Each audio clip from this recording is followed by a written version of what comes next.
سے دیوبند اہل حدیث نے بھی ایڈیشن کی ہوئی ہے، وہ بھی جمعے کے خطبوں میں خلفائے راشدین کے نام لیتے ہیں. تو نبی علیہ السلام نے تو نہیں 4 خلفاء کے نام لیے، آپ نے کیوں لینے تھے؟ وہ تو بعد میں منع ہے. تو وہ جب آپ شیعہ سے بات کریں گے وہ کہتے ہیں آپ بھی جناب یہ جو حضرت ابوبکر کے لیے، عمر کے لیے، عثمان کے لیے، علی کے لیے 4 کے نام لے کے حدیثیں بیان کرتے ہیں، تو یہ نبی علیہ السلام کے خطبے میں بیان کرتے تھے؟ تو ہم کہتے ہیں نہیں کرتے تھے، وہ تو کسی ایک موقع پہ حدیث بیان کی تھی. تو وہ کہتے ہیں آپ نے بھی تو یہ ایڈیشن کی ہوئی ہے. یہ وہی بات ہے کہ بیٹا تو کیوں فیل ہوا؟ ابا جی تھوڑے دوست کا منڈا بھی فیل ہو گیا، آپ کے دوست کا بیٹا بھی فیل ہو گیا، میں بھی فیل ہو گیا، تو کیا کون سی نئی بات ہے؟ فیل دونوں ہی ہوئے ہیں. انجینئر محمد علی مرزا سے یہ سوال پوچھا گیا کہ شیعہ حضرات اپنی اذان میں اضافہ کیوں کرتے ہیں؟ علی ولی اللہ یا اس طرح کے دوسرے الفاظ کیوں کہتے ہیں؟ تو بجائے اس نے جواب دینے کے الٹا اہل سنت پر الزام لگایا کہ اہل سنت خطبہ میں خلفائے راشدین کا نام کیوں لیتے ہیں. تو اللہ تعالیٰ کسی کے دل میں صحابہ کا بغض پیدا نہ کرے. یہ ایسی بیماری ہے کہ جو دیمک کی طرح انسان کو کھاتی ہے اور انسان کے ایمان کو ضائع کر دیتی ہے. اب سوال اذان کے بارے میں تھا، اس نے جواب خطبہ کے بارے میں دیا، یعنی خطبہ میں بھی وہ خلفائے راشدین کے نام کو برداشت نہیں کر سکتا. حالانکہ خلفائے راشدین میں حضرت علی رضی اللہ تعالیٰ عنہ بھی آتے ہیں، لیکن اس کے باوجود دوسرے صحابہ کے بغض نے اس نے حضرت علی رضی اللہ تعالیٰ عنہ کو بھی معاف نہیں کیا. یعنی وہ کہتا ہے کہ خلفائے راشدین کا نام کیوں لیتے ہیں؟ نہیں لینا چاہیے، جبکہ رسول اللہ صلی اللہ علیہ وسلم کے زمانے میں تو نہیں لیا جاتا تھا، آپ کیوں لیتے ہیں؟ تو اس کا علمی تحقیقی جواب یہ ہے کہ اذان کے جو الفاظ ہیں، جس طرح ہم اذان کہتے ہیں اللہ اکبر سے شروع ہوتی ہے اور لا الہ الا اللہ پر ختم ہوتی ہے، یہ الفاظ من جانب اللہ تعالیٰ کی طرف سے نازل ہوئے ہیں اور وحی کے ذریعے رسول اللہ صلی اللہ علیہ وسلم کو بتایا گیا ہے کہ اس طرح آپ اذان کہیں. یہ اذان کے الفاظ ہیں، تو وہ مخصوص الفاظ ہیں جو اللہ تعالیٰ کی طرف سے نازل کیے گئے ہیں اور رسول اللہ صلی اللہ علیہ وسلم نے صحابہ کرام کو بتائے ہیں کہ یہ اذان کے الفاظ ہیں، اور حضرت بلال رضی اللہ تعالیٰ عنہ کو یہ الفاظ سکھائے گئے. تو یہ مخصوص الفاظ ہیں جو حضرت بلال رضی اللہ تعالیٰ عنہ سے لے کر آج تک مؤذنین اذان ان ہی الفاظ سے کہتے ہیں. ان میں نہ تو ہم کمی کر سکتے ہیں نہ ہم زیادتی کر سکتے ہیں. اہل تشیع جو اضافہ کرتے ہیں اس کا ذکر نہ قرآن پاک میں نہ حدیث میں ہے.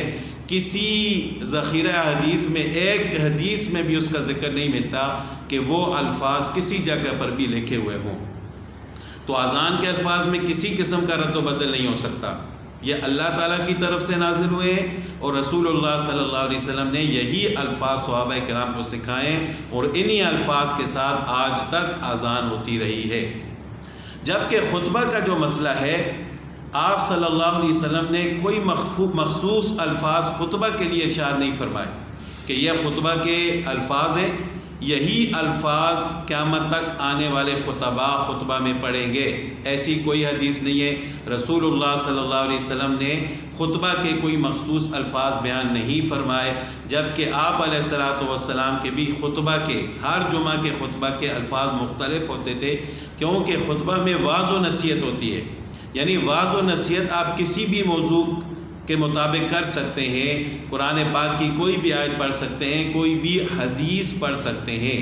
تو وہ حدیث بھی ہم پڑھ سکتے ہیں جو خلفائے راشدین کے فضائل میں ہے، اہل بیت کے فضائل میں ہے، باقی صحابہ کرام کے فضائل میں ہے، انبیاء علیہ الصلوۃ والسلام کے فضائل میں ہے.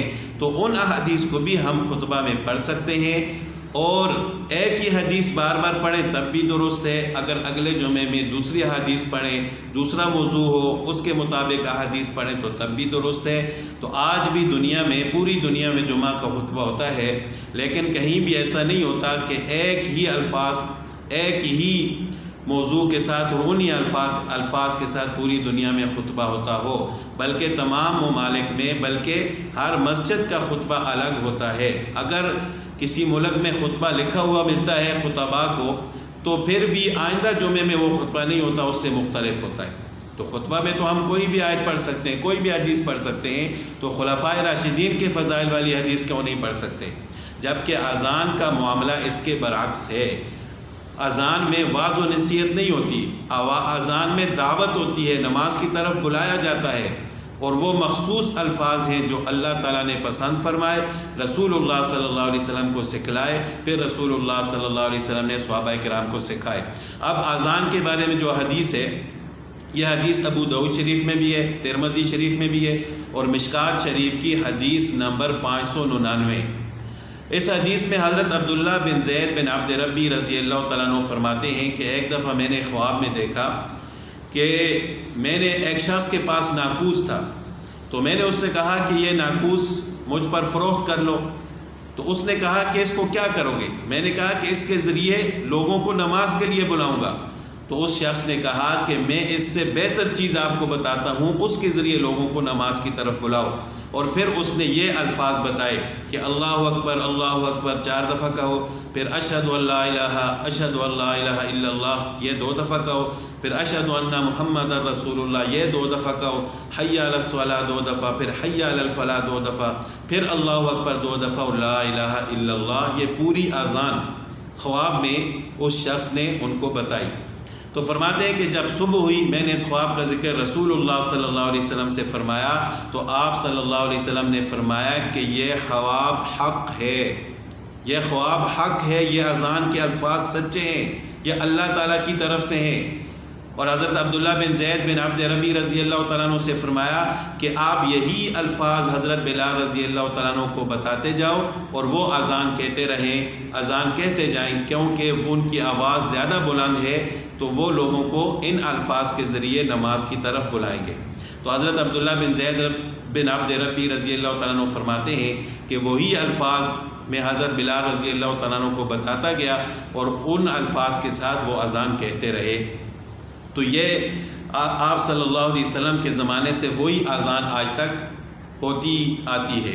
اور جب اس وقت ان الفاظ کے ساتھ حضرت عمر رضی اللہ تعالیٰ عنہ نے اپنے گھر میں اذان سنی، تو حدیث میں آتا ہے کہ وہ اپنی چادر کو گھسیٹتے ہوئے دوڑ کر آ رہے تھے، اور آپ صلی اللہ علیہ وسلم کی خدمت میں حاضر ہوئے اور فرمانے لگے کہ یا رسول اللہ صلی اللہ علیہ وسلم، یہ جن الفاظ کے ساتھ اذان ہو رہی ہے میں نے بھی خواب میں ایسا ہی دیکھا ہے۔ تو آپ صلی اللہ علیہ وسلم نے فرمایا کہ تمام تعریفیں اللہ تعالیٰ کے لیے۔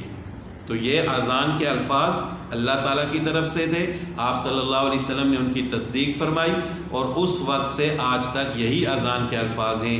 ان میں نہ تو ہم کمی کر سکتے ہیں، نہ ہم زیادتی کر سکتے ہیں، جبکہ خطبہ میں واعظ و نصیحت ہوتی ہے، مخصوص الفاظ نہیں ہیں۔ کوئی بھی ہم آیت پڑھ سکتے ہیں، کوئی بھی حدیث پڑھ سکتے ہیں، اور خلفائے راشدین کے فضائل والے حدیث بھی ہم پڑھ سکتے ہیں، اس کے علاوہ دوسری احادیث بھی ہم پڑھ سکتے ہیں۔ تو اس پر کوئی اعتراض نہیں بنتا، جبکہ وہاں پر جو اذان میں اضافہ ہے اس کا کہیں بھی ذکر نہیں ہے، کوئی اس کی دلیل نہیں ہے، وہ خالصتاً بدعت ہے۔